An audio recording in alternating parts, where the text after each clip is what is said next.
It is with great pleasure that I am able to inform the general public of some of the pertinent issues that are being dealt with by the ministry. In reacting, or I should say, looking into the issue at the Charlotte Brookson Academy with the pavilion where they are now housed, based on the newspaper reports, I would like to inform the general public that the pavilion, which had been received by the Charlotte Brookson Academy, is equipped with chairs, tables, and student desks, as well as chairs. As previously stated in other press briefings, when these were sent and it was set up, they were sent from the Netherlands with large air-conditioned units, which were incompatible with the phases and cycles of electricity which is provided by NVGEBE, therefore rendering them unusable for the pavilions. An alternative method was sought out by the Ministry of Education in collaboration with VROMI to ensure that the students would be able to be in classrooms equipped with air conditioning. After some dialogue, the Ministry of Education, Culture and Science in the Netherlands agreed to purchase locally the compatible air-conditioned units for these pavilions. The Ministries of Education and VROMI, as well as NVGEBE, have been since then diligently working to rectify the issue which has occurred with the breakers continuously tripping. Yesterday, after several days of consultation with the Charlotte Brookson Academy's management, the consultant on the case informed and confirmed to us that the air-conditioned units are now functioning properly, and that students can continue without being disturbed.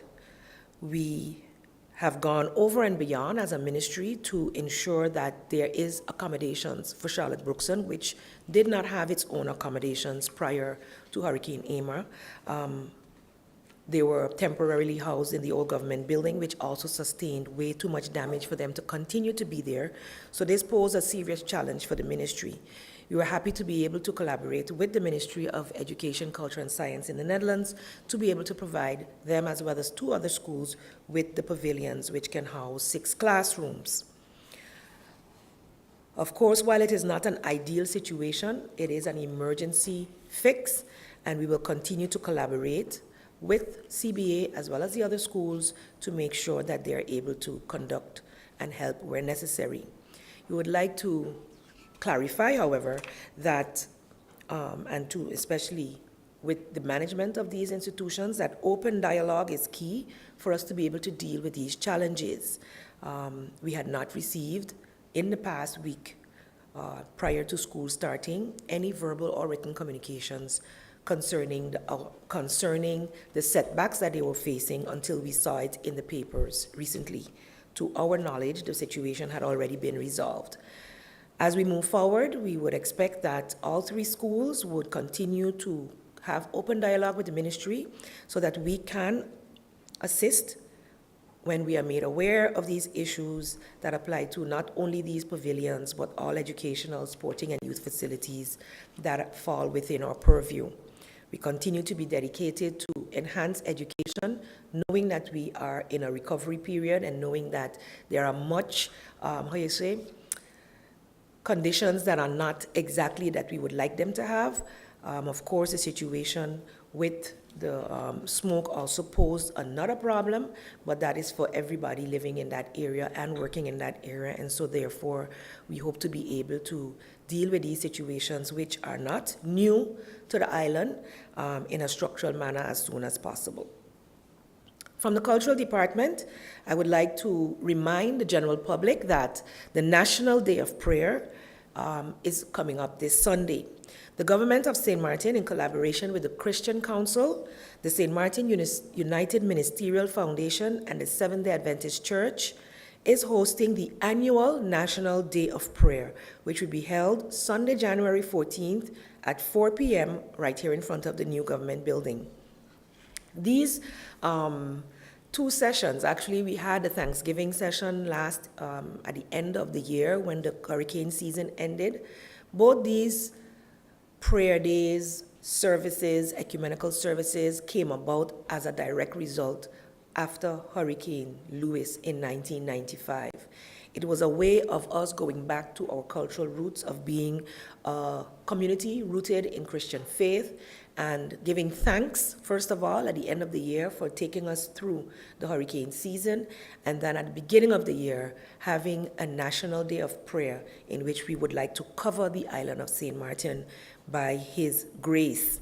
The theme for this year's National Day of Prayer is Repentance Will Result in the Glory of God on this land. The Christian community councils and the Ministerial Foundation are the ones who put the whole program together. Of course, your servants will be there, and we implore all in the general public to come out and be blessed, to put your hands and voices together to pray for St. Martin. We are definitely here on St. Martin in need of prayer. From the Youth Department, I would like to update as to some ongoing programs. As Minister, I am pleased to announce that the representative of UNICEF Netherlands, Ms. Latoya Charles, will arrive back on island today as a follow-up to their recovery support in education and child protection to the children of St. Martin post-Hurricane Irma. Ms. Charles was here with the initial group from UNICEF Netherlands and assisted the ministry directly with the Department of Youth in identifying areas where UNICEF NL would be able to assist. The first program response as a result of that consultation right after Hurricane Irma is the working visit of a child protection specialist as well as an education specialist for the next 6 months. So these two specialists have been made available to St. Martin to assist with child protection as well as education, especially post-Irma and seeing some of the trauma that some of our students may have gone through. The government entities guiding in this process are the Division Student Support Services within the Ministry of Education, Culture, Youth and Sport, the Department of Youth, as well as the Court of Guardianship, which falls under the Ministry of Justice. They are expected to collaborate with key stakeholders in this process, which is only a continuation to the good working relationship they have been enjoying over the past years in working on the child protection protocol, as well as the halt on abuse towards children in particular. Another program response is the hosting of the first annual UNICEF Children's Film Festival with a concentration on children's rights, in which St. Martin will be represented. The activity is coordinated by the Department of Youth of the Ministry of Education, Culture, Youth and Sport. The UNICEF Children's Rights Film Festival is the biggest children's film festival in the Netherlands, where children learn about children's rights in a playful manner. It is important that children know their rights and responsibilities. In this way, they can stand up for themselves and their peers. The Children's Rights Festival provides a good connection between children's rights education and visualizing children's rights. So it's easy for us to read what the rights are, but in this way, children will be able to take part in and learn visually also what these rights mean for them. It is also good for the community to know what it means and to not think for 1 minute that because children have rights, that means that adults and parents, teachers, and the like who have to deal with them don't. I think many people get concerned when they hear about the promotion of children's rights. And these types of rights and getting to know them are usually brought forward because there has been a lack of, or children have been put down, or children are being abused, etc., or deprived of rights such as nationality and the like. So the program will focus on children between the ages of 9 and 13 years old attending the community schools and after-school program safety nets around the island. The winning film, chosen by appointed judges, will be shown during the finals scheduled to take place from April 13th to 16th on the island of Curacao. So locally, our children will be preparing a film, which will then be entered. The winner from the St. Martin will then be entered into the competition, which will be in Curacao.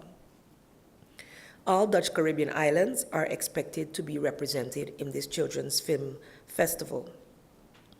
The finals are part of the International Film Festival Rotterdam, and during these finals, the films of the 3 winners will be shown and a final winner will be chosen.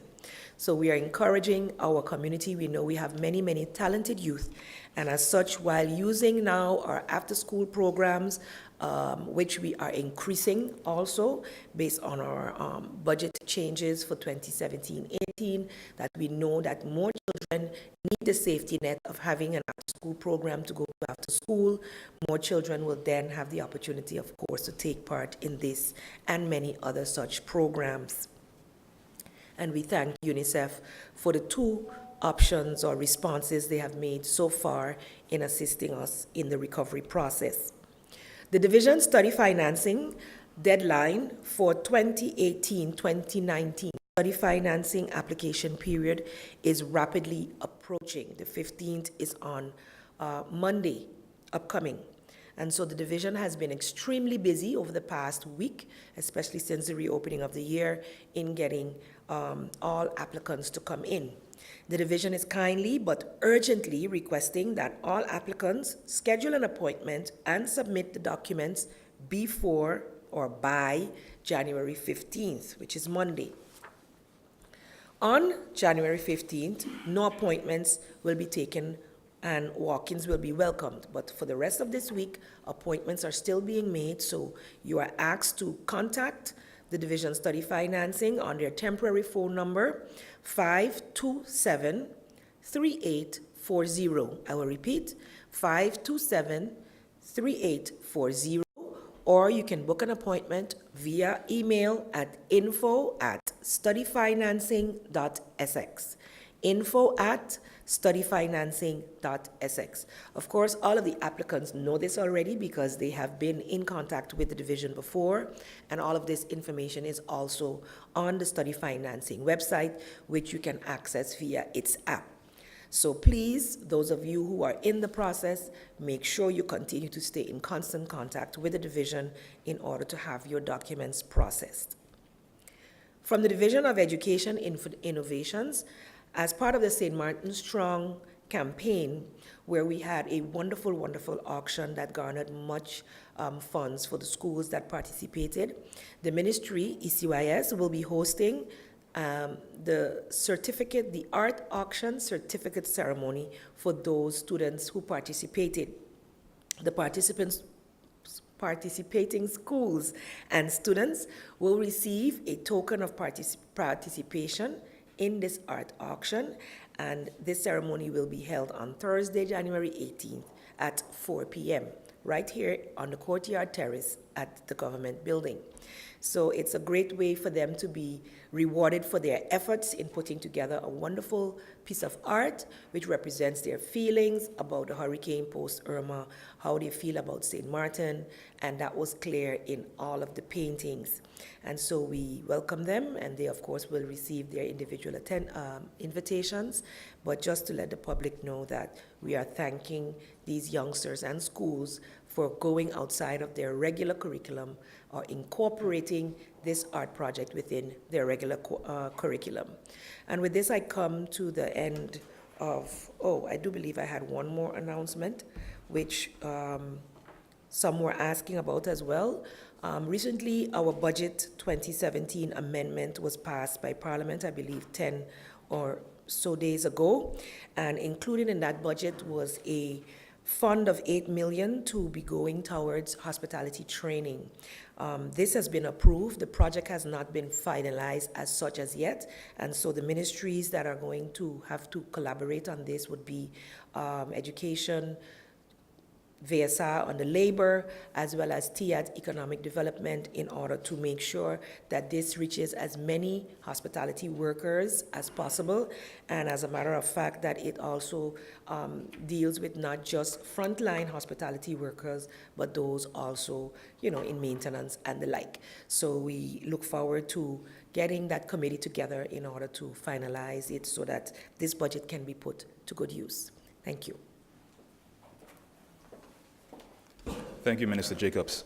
I'd now like to welcome to the lectern Minister of Roning, the Honorable Christopher Emmanuel.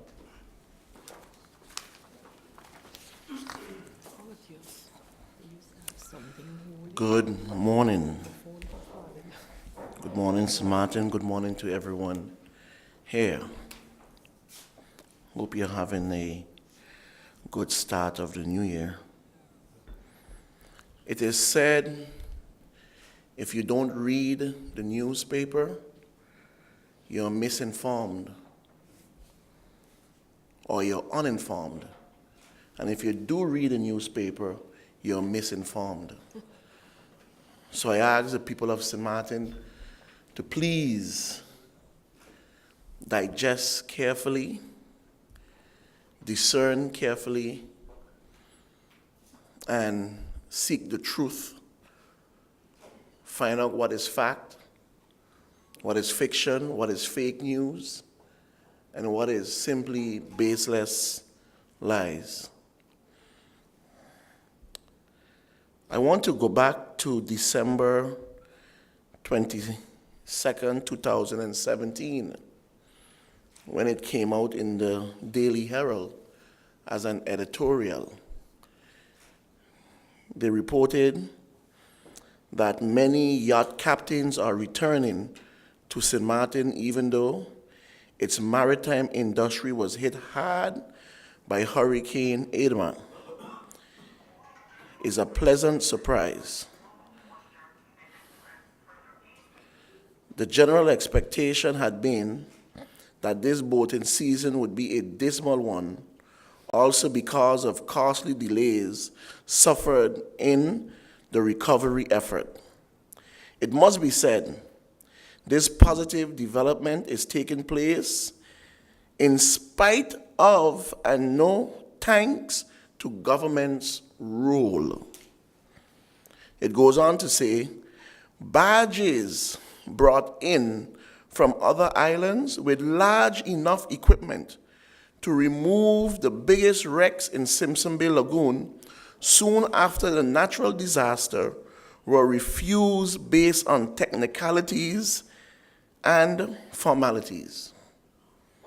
It goes on to say a permit system for salvaging operation was applied that mariners and other entities in the yachting sector found difficult to deal with. Now, this is disturbing.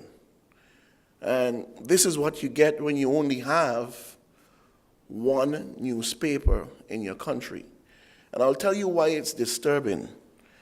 Because we at the Ministry of VROMI, also the government, have explained this situation with this badge issue over and over up to wazoo. We have explained in technical details, the permits department, the maritime department, explained exactly what the issue was. What I have here in my hand is a letter that came from the port authorities in the Bahamas. In the Bahamas. We got this letter from the maritime department here in St. Martin. This was explained. This was sent to the media. This was sent to everyone. And this is what it said. It comes from Captain Cyril A. Roker, Acting Port Controller, Permanent Secretary, Ministry of Transport and Local Government, Port Department, Prince George Wharf, Bahamas. Reference is made with regards to the subject matter at caption. We were made aware that the MV Titan registration number GB 6474 has been inspected in St. Martin on October 16, 2017, and was found to be without any statutory certificate to allow her to trade outside of Bahamian waters.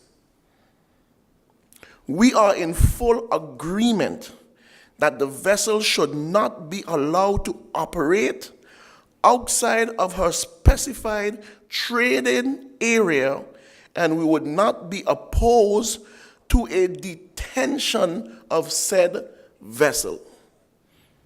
This is coming from the Bahamas, where that badge came from.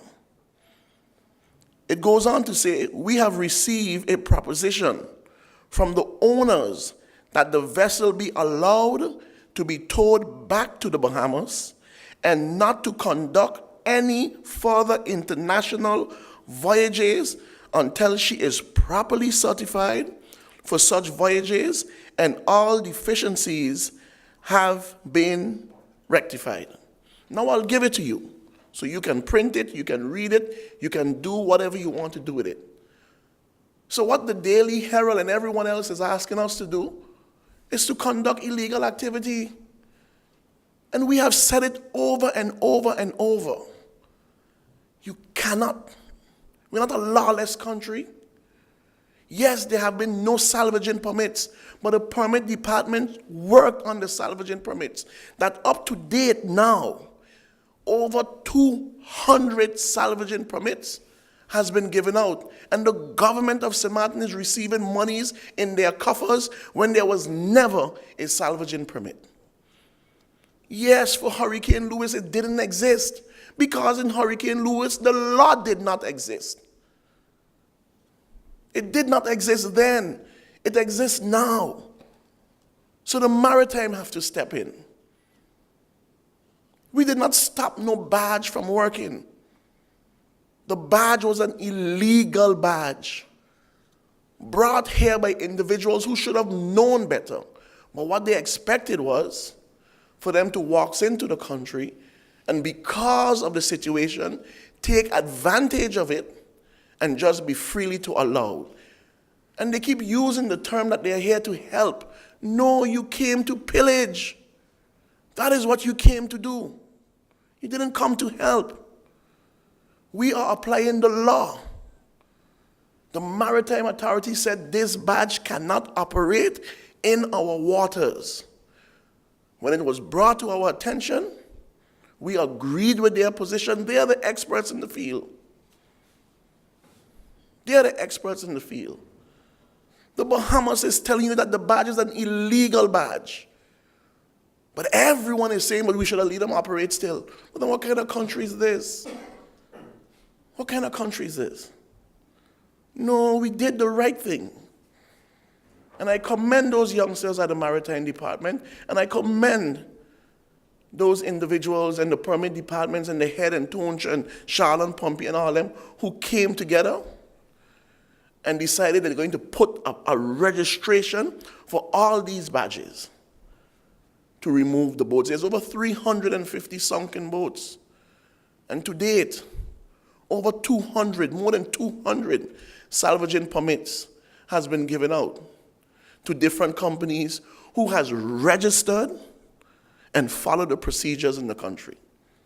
But this is what happens when you have no other media house to counteract or to ask for clarification or to seek the truth. This is what you get. Another issue. These are my members, these are my colleagues, and they will tell you exactly what was done, what was said. Minister Christopher Emmanuel, private citizen Christopher Emmanuel, did not file any criminal case against Minister Lee. What does the Daily Herald do? Oh, publish it verbatim on Fernando Clark Tuesday night program. This is what the minister said. When you ask them, where's the recording? Absolutely not true. Absolutely not true. Verbatim. And then what you read yesterday, as a private citizen, he filed a complaint. Really? No, I did not. What I did, I wrote a letter to the Council of Ministers. I CC'd that letter to the prosecutor's office, to the governor's cabinet, and to the Parliament of St. Martin. How come they ain't said those things? How come those things are not reported in the media, where all the letter went? That's what I did. I never went and filed a criminal complaint. Absolutely not true. But the papers publish it verbatim, as it is truth. Absolutely not so. And these are the things that I'm talking about. So it doesn't matter how many times you come up and you clarify an issue.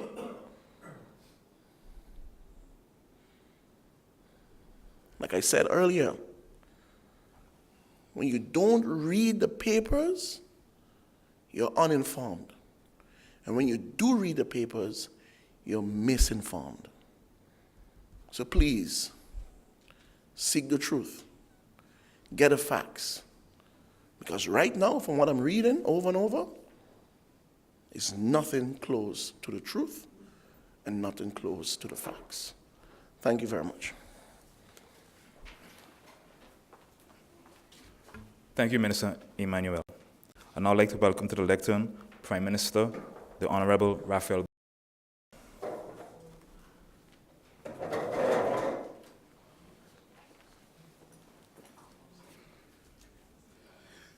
Morning, ladies and gentlemen, televiewers, radio listeners, members of the media, colleagues. Let me start this morning by addressing a recent issue, and there has been some consternation in the community between last night and this morning pertaining to a tsunami warning, and had a lot of people very nervous. The information that I got from our Met Office was that indeed there was a earthquake in the Caribbean Sea, and immediately thereafter there was a flag for a tsunami warning issued, which was canceled within an hour thereafter. That is the information that we got. However, seeing how the information was getting around and the uncertainty that it created, especially with a topic like that, you know, with a hurricane, you have a lot of warning. Days ahead, sometimes it could be weeks ahead. With a tsunami, we don't have that luxury. So it worried me a bit to see our preparedness, at least in the warning issue. So immediately after this press briefing, I'll be meeting with the Secretary General, De Wever, of the responsible for the Met Office, and our Fire Chief Disaster Manager, Mr. Clive Richardson, to discuss that issue, and hopefully we will be able to inform the public better of the process when it pertains to warnings, because we have to be sure that when such a thing appear, where do we get the official warning from, and that it is an official warning. Otherwise, we'll just cause a panic and consternation, and in the end, which can cause lives. So we'll be dealing with that matter today self.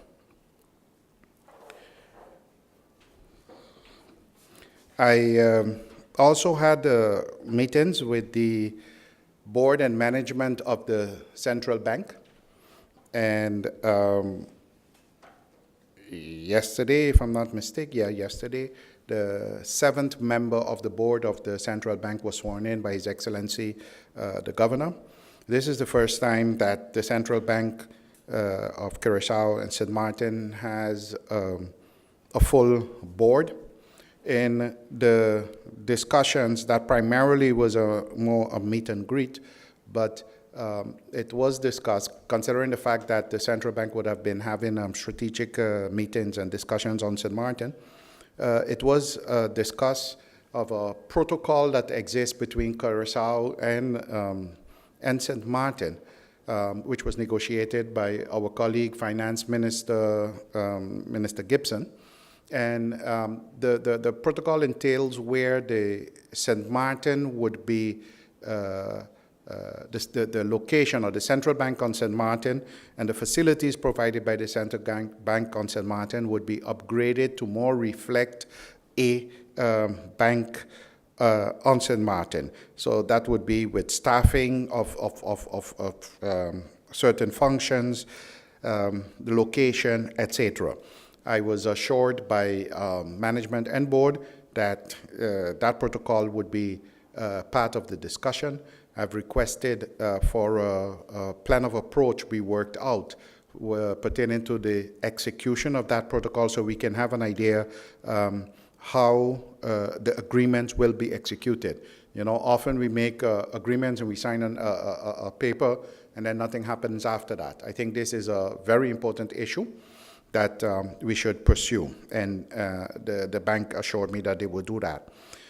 Another issue that the bank, where the bank could be of assistance, we are talking about a recovery. We are talking about a package of 550 million euros, and one of the most important aspects of that whole recovery plan is getting our economy back up and running. So discussions were held, not detailed discussions or deep discussions, but the idea was broached where in needing to put together or to sit in an advisory position for St. Martin, if the expertise that our central bank has in-house, which we may not have, could be put to use to assist St. Martin in some of these discussions, which also the bank has assured that they will be more than happy to do so. On the topic of the recovery, the updates are, I had a meeting with Mr. Hans Leitens, the Director General of Recovery of the Netherlands, and his team, and we look at where we are at right now. And you know, in the past, I've said that the whole recovery, we're talking about projects and you know, things that can be executed and the amount of money that would be available to spend on those projects. And I've cautioned all the time and said, look, it's not a matter of a bag of money going to be opened and everybody can have some of it to do what they need to do. St. Martin have different areas where we suffered damage after the hurricane. Some of those areas are visible and other areas are not so visible. In a sense, the effect that it has on our economy is one of those areas, a combination of the two. You know, I can remember the days when if we have 6 ships in port, it was like, okay, normal day. Now we are happy if we see 3 ships in port. That is our effect of the hurricane. The visible part is that we see 3 ships physically instead of 6, but the non-so-visible part is the economic activity that is generated by only 3 ships instead of 6 ships. And those are issues that go beyond the term a project. Those are issues that need serious consideration, planning, etc., by experts as to what needs to be done and how it would be done to get the economy moving. The project in the last press briefing and where I was present, it was announced that the early recovery projects, mostly executed by NGOs, would be have started, and those funds were made available, some 7 million euro. Right there, I would also like to dispel the notion of some of what is circulated as if the government is not involved and the government is not doing anything. I think a few days ago in the newspaper, you saw where for the project that is being executed by the White and Yellow Cross, where it was called upon, folks could go to the social welfare department to register. Okay, that the social welfare department, that department is not, it doesn't belong to the White and Yellow Cross, it belongs to government.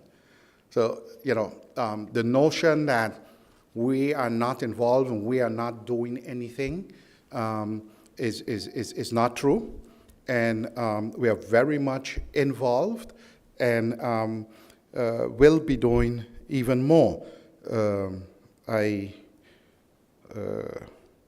and some of the projects itself that directly, my colleague, Minister Jacobs, mentioned the one with the 8 million guilders. That is 8 million guilders of government's money, but in the budget amendment, it would be added to the budget help that we would be getting. But that is a project, as the minister said, that would be executed, coordinated exactly by the governance. So the early recovery project, if I'm not mistaken, we also had the roof repair project. I don't know why my colleague did not mention it. He has been fighting for a very long time to get that project through. There were some hiccups pertaining to procedures. We ironed all of those out, and the minister managed to get that through the Council of Ministers yesterday. So we will be working out the details to get that project going and moving. So again, government is very much involved in these initial projects. The next move, the next thing that has to happen would be, and it was explained that the World Bank would be involved in this project or in this whole recovery process. And to that effect, the government has submitted a request to the World Bank to assist in the first stage. And the first stage is what is called reimbursable assessment. It's part of the reimbursable assessment service. What is going to happen there is that the World Bank would have a team come to St. Martin, and that team would be evaluating all of the assessments that were made to date. So we have information from our the National Recovery Team. We have from the ICLAC, if I'm not mistaken. All of these reports, different organizations, local and international, have made assessments. And now the World Bank would be assisting us looking at all of those assessments and putting them together to come to one document, which would serve then as the National Recovery Plan for St. Martin. Mind you, the World Bank would be assisting with the expertise in doing it. It is a St. Martin document, it is a St. Martin input, you know, and the notion that we have no input or others are doing it for us, we have to dispel that notion. And we have to stop creating that information. St. Martin is involved and will remain involved. After all, it is our recovery. So that letter has gone out, and the plans are being made now when the representative of the World Bank would be coming to St. Martin to continue and to do that assessment. The Netherlands is basically finalizing the last stage of the regulating the trust fund with the World Bank. And now that St. Martin has also requested that assistance, and there are no conditions or what have you not, all of that is for a couple of weeks now out of the way. The Netherlands should be finalizing their administrative agreement with the World Bank for the setting up of the trust fund. There's another agreement that has to be regulated, which is the grant agreement, which would be between St. Martin and the World Bank. So we have to look at it in a situation where the donor, the one who's putting up the money, is the Netherlands, and they have an agreement with the World Bank as to what that money is for, and asking the World Bank to manage that fund. And on the other end, that fund, it is a one donor, one recipient system, because there's only one donor, it's only the Netherlands, and there's only one recipient, there's St. Martin. And from the other end, St. Martin would be, by means of submitting projects and how this money is going to be spent, will be tapping into that fund. That's how it's going to work. Besides that, because I think what we should also be aware of is not all of that 550 million euro is going to go in that trust fund. Okay? Some of the projects or things can be directly financed by the Netherlands.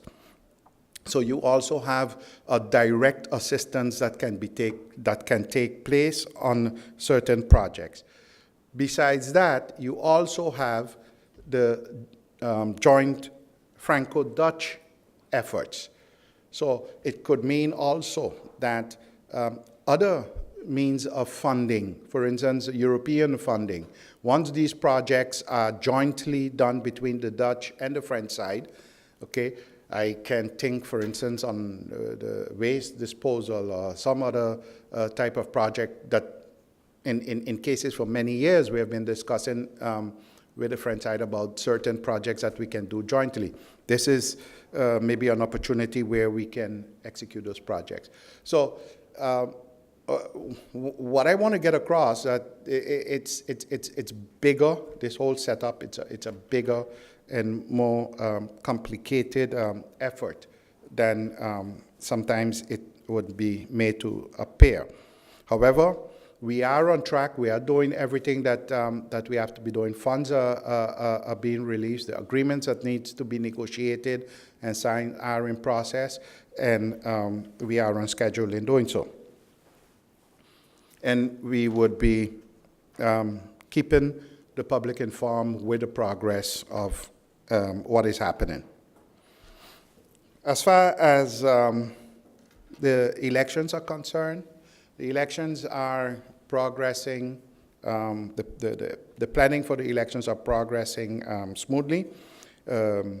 We are expecting that any day now. I even believe that it may have already happened that the container with material for the census office that is needed has arrived. I may be a bit premature in saying this, but I think definitely that is no issue. Also, the guidelines that I mentioned and the Minister of Justice would be issuing for the elections can be expected this week. And in my last discussion with the Voting Bureau and the Census Office, things are progressing smoothly, and there too we'll be keeping a report. There was one national decree that was amended and already published. It is also due to the hurricane. We had to amend some of the voting districts. Locations that were used previously in last elections as a voting bureau where people can go and vote are no longer suitable for that purpose. So we had to, within that particular district, had to look for other locations. That has been done. It is expected that the exact locations would be published soon. I'm sure DCOM would take care of that. So everything there is also progressing as planned. Another note, on Saturday last, I, as Minister of Justice, swore in a group of new officers from the Netherlands. So you know we have a number of officers assisting us here. The first group that was here returned to the Netherlands, and a group of 20 were sworn in on Saturday, and they will be here until the beginning of March. In the discussions, but this time under the recovery plan, we are looking at at a longer period where we would have these officers. What should also be said is prior to the hurricane, it was approved for 20 officers, 10 existing what we call the Zijstroom, so they're already police officers, they would be from abroad, and 10 recruits from St. Martin would be hired.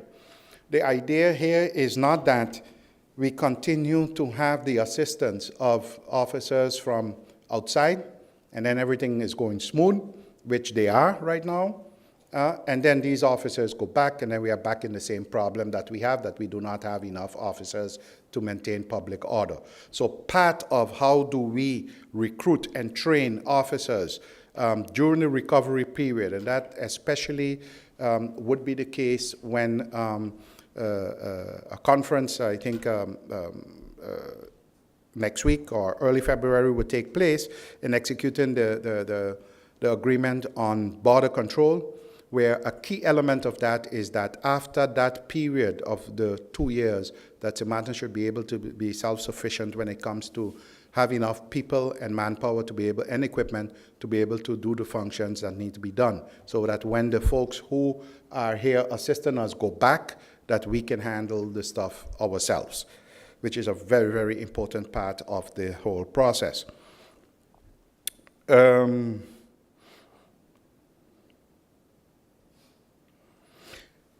An issue that I would like to take a few minutes to discuss is the issue with the census office, and there have been many complaints, and also I noticed that also the President of Parliament has asked questions about the functioning of the census office, where it pertains to the making of appointments, et cetera, and along lines. And I met with the management and the General Secretary to discuss the situation and see exactly what is happening. And we need to take the time out, one, and realize, first of all, we just had a hurricane. And we had some physical infrastructure damage. And the physical infrastructure that was damaged was, for instance, the old office of the census office, the old building, the public center location in Simpson Bay is damaged and no longer in use. And the solution was to be in this building, which provided limited space. Just taking that alone into consideration, it would you would conclude that there would have been some inconvenience caused to the public in that regard. To give you an example, in the old building, the census office had 7 windows as front office. In this building, we have 5. There were 6 back office location, and in this building, we have 3. It is also, and put to that the location, the Simpson Bay Public Service, was closed. And you already have a backlog. Right after the hurricane, and it must be said that the civil servants of the census office were among the first on the job, doing what they had to do, for which I thank them. In that begin period, they were assisting about 150 persons per day. It was a hurricane. People lost their documents, passports, ID cards. It was busy. There are only 30 seats available within the building. I know if you're on the other side, what I'm saying now is of no solace to you, and the reaction will be, that's your problem. I'm the one who's suffering. And that I acknowledge and that I apologize for. What I'm trying to do is to show that it is no malice or lack of attention from the side of government in remedying the inconvenience that it caused to the public. However, what should also be said is that not all of when the census office went over to the appointment system, not everything needed an appointment, in the sense that folks who needed emergency passports. And as you know, the passports are dealt with by the governor's office in the end. So if the census office was informed that there's a situation where emergency passport was needed, immediately that was acted upon. I remember when people were moving off the island immediately after the hurricane, especially with kids and things like that, certain documents were needed. They were assisted. The folks who come to the Social and Labor Affairs Department, their documents at the Census Department is regulated via the Social and Labor Affairs Department. Okay, so what are the major complaints? The major complaint was that to make an appointment, you have a dedicated or you have a phone number that you have to call, and when you call that number, or it is not answered or it takes very long to answer. In checking that out, we indeed notice a flaw that will be immediately corrected, in the sense that the way the building was set up with the phone numbers, at a certain moment, the number that was supposed to be then reserved, all calls, let's say, come in via one number. So the census office was also getting calls that was meant for other departments, because the number that was given, it was used by everyone for calls. So basically, the census office became the receptionist for the rest of the building to a great extent. And that is a flaw on our side that immediately will be corrected. I briefly contacted the CEO of TALEM, and within days we are looking at the possibility to put in a dedicated number, toll-free number, to make appointments. So having a dedicated number to which the public would not have to pay, because you're just calling to make an appointment. And it would have dedicated staff to deal with that number. That would take away the problem of not having a phone answered and getting an appointment. The second thing is, when I make an appointment, if I do get through and I make an appointment, it takes months for me to get that appointment. I checked the appointment list, and with all of the appointments that were there, and for instance, for registration forms, that is the quickest turnover and that folks need more frequently, and so that the latest appointment right now booked is the 7th of February, which is a month. In some instances, a month could be too long, because registration forms, and we have to realize the type of documents that we are talking about. A registration form is something that whether a third party asks for it, you could apply for a job and the employer said, bring me a registration form. Or it is not known exactly who is going to ask for a registration form and when they are going to ask for the registration form. So sometimes the public can be faced with a situation that they may need something like that on short notice. In that discussion, the law does not stipulate any expiration date of a registration form. Therefore, what I would like to do is to call on those instances that require a registration form for whatever activity, who asks the public to bring a registration form, if we take a validity of 6 months into consideration.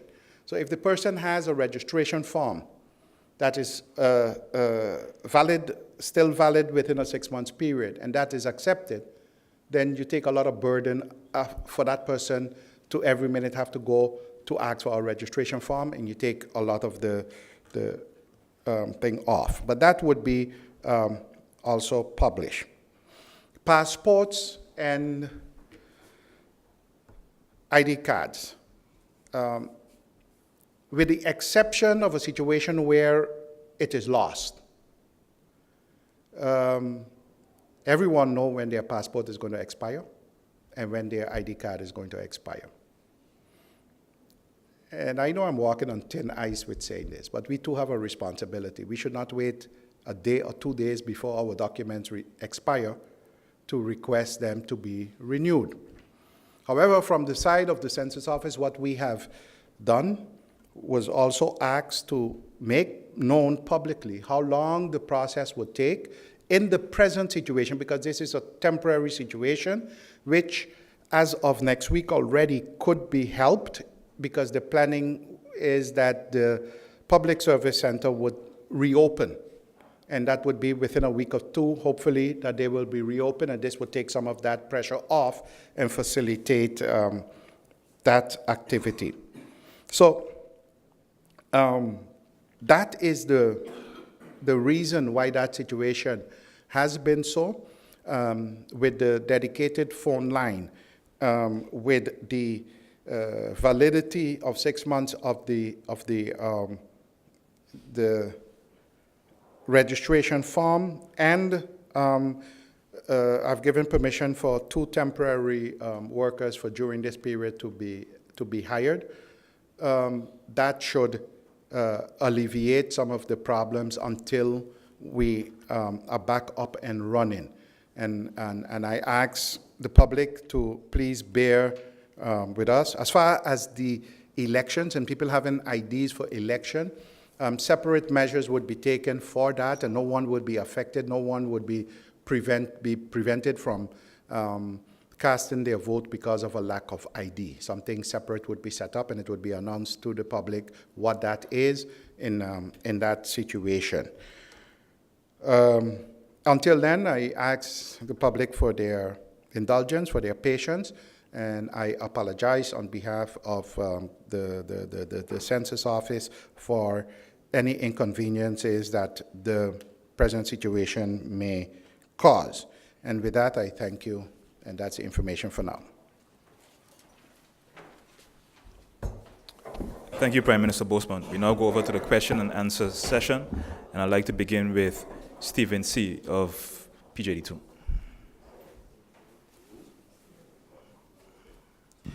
Good morning, ministers. I'm going to start with you, Minister of Education.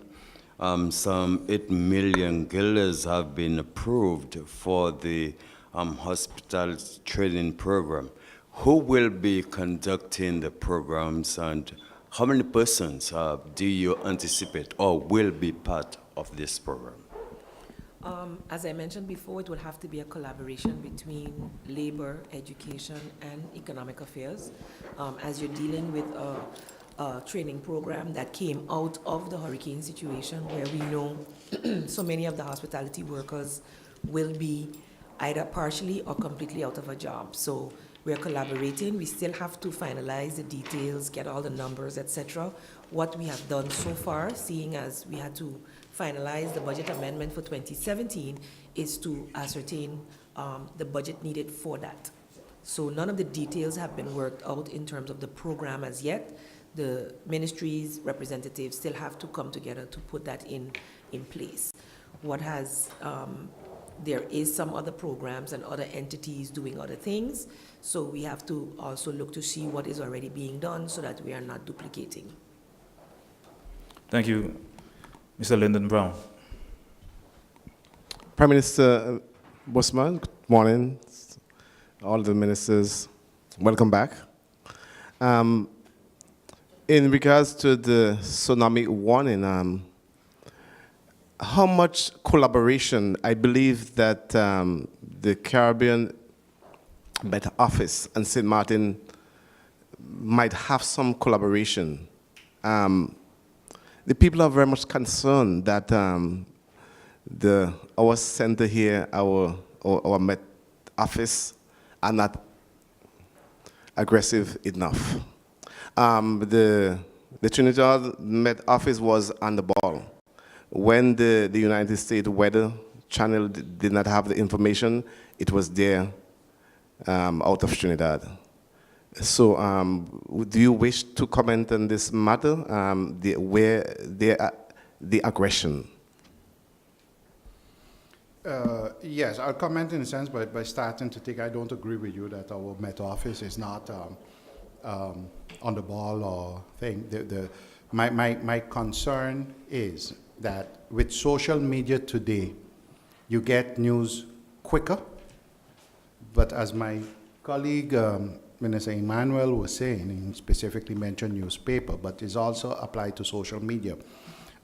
You can be confused. You don't know exactly what is fake news, what is real news, etc. That is my concern. My concern is that how can we as a government provide timely and accurate information where that is concerned. I'm not saying it doesn't exist.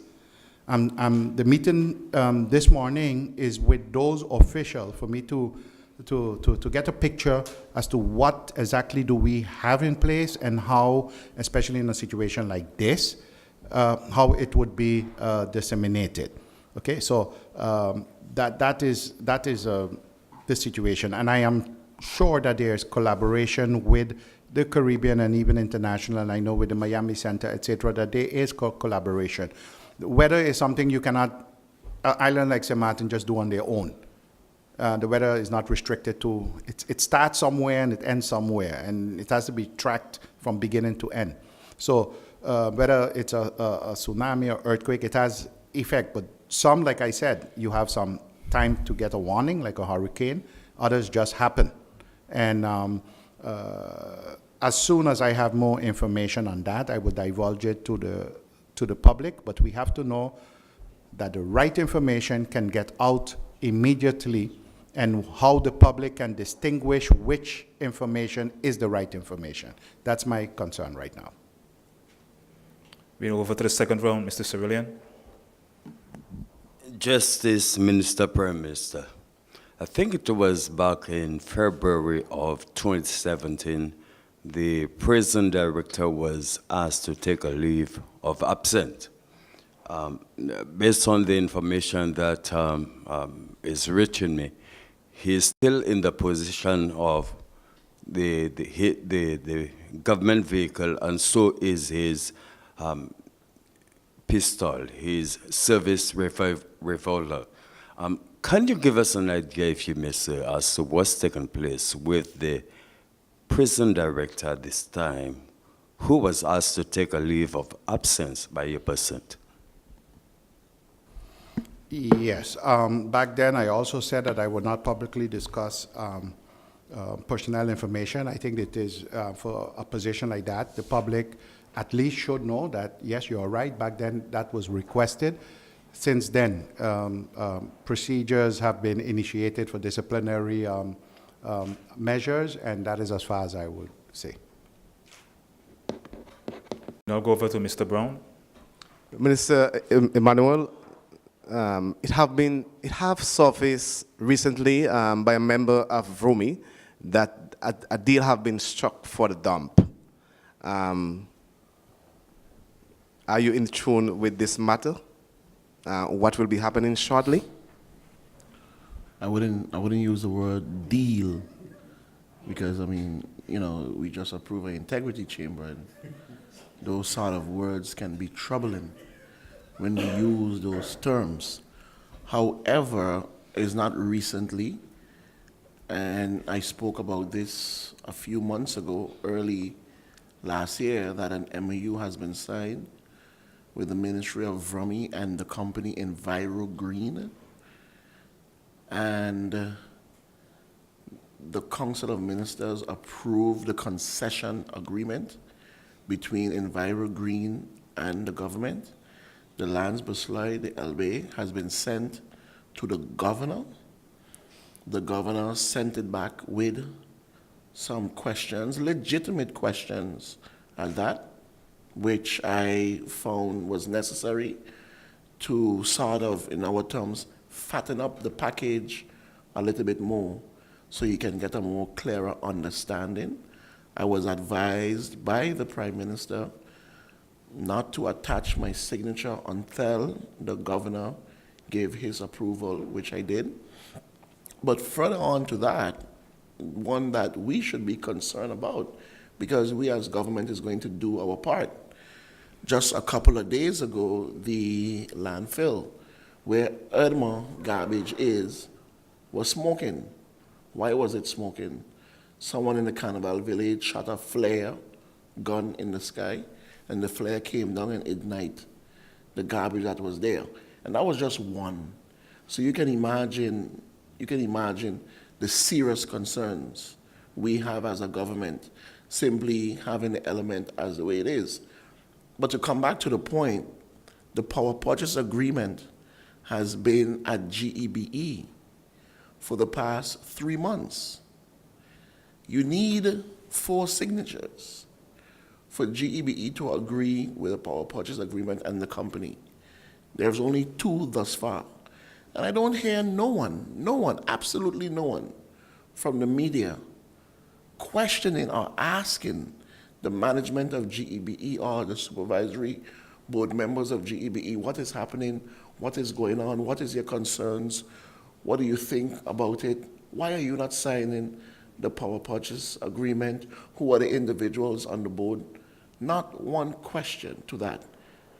So then the question again needs to be asked, are you comfortable with the smoke that you see every day that is stifling and poisoning our people? We have done our work. This government worked in 1 year. We have done our work. And I'm saying this again. I'm saying it again. In 18 months, you can have a functioning waste-to-energy plant right here in St. Martin. In 18 months. Reduce bills. No more load shedding. No more power outages. Okay? Reduce on the fuel cars. Because now you have a 9 megawatt that can supplement the power plant. So when maintenance needs to be done on those equipment, you can use this one. That's less importation of heavy and light fuel. They can say whatever they want.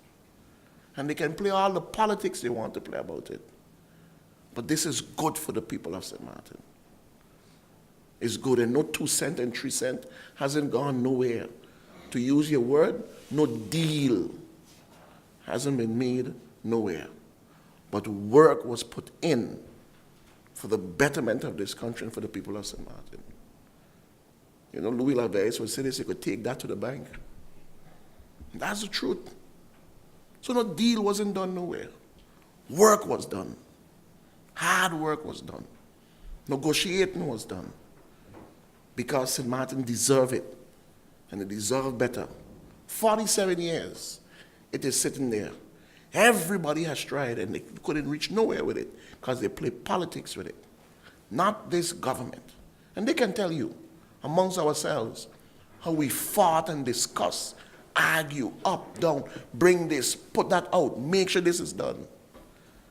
And questions are still being asked, and they're good questions. That's how governments operate.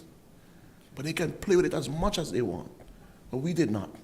And when the Prime Minister said, make sure this is done, I said, yes, sir. Make sure you put that in. I said, okay. Make sure you don't do this until that. I said, sure. You can ask him. He didn't play with it. No deal. But whenever she's smoking, the Minister of Rummy.